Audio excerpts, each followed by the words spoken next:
قرآن د شک کوونکو خلکو حیرانونکی حقیقت بیانوي.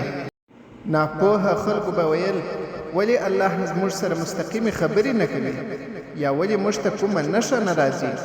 له دوی مخکې خلکو هم داسې خبرې کولې. د دوی زړونه یو شان شوي دي. یقین لرونکو خلکو ته موږ خپلې نښې ښکاره بیان کړي دي. په دې آیات کې الله تعالی د هغو خلکو حالت بیانوي چې د حق منلو لپاره بهانې جوړوي.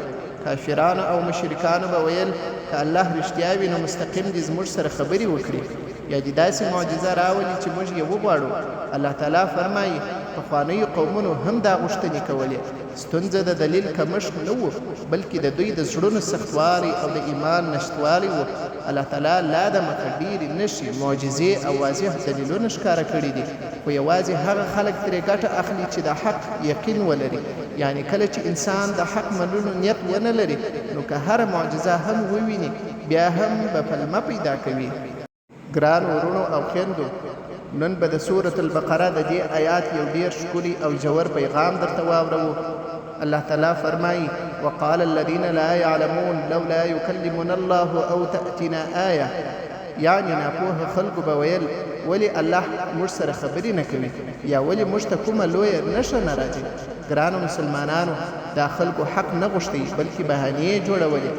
نن هم ډېر خلک همداسې وایي که معجزه ووینم ایمان راوړم، که الله راته ښکاره شي بیا به لمونځ کوم، که کومه لویه نښه ووینم بیا به بدل شم.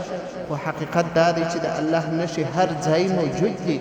دا اسمان وګورئ، دا ځمکه وګورئ، د انسان وجود وګورئ، د قرآن عظمت وګورئ. دا ټول د الله لویې نښې دي. اصلي ستونزه د دلیل کمښت نه دی، اصلي ستونزه د زړه سختوالی دی. الله تعالی فرمایي تشابهت قلوبهم، یعنی د پخوانیو او اوسنیو منکرانو زړونه یو شان دي.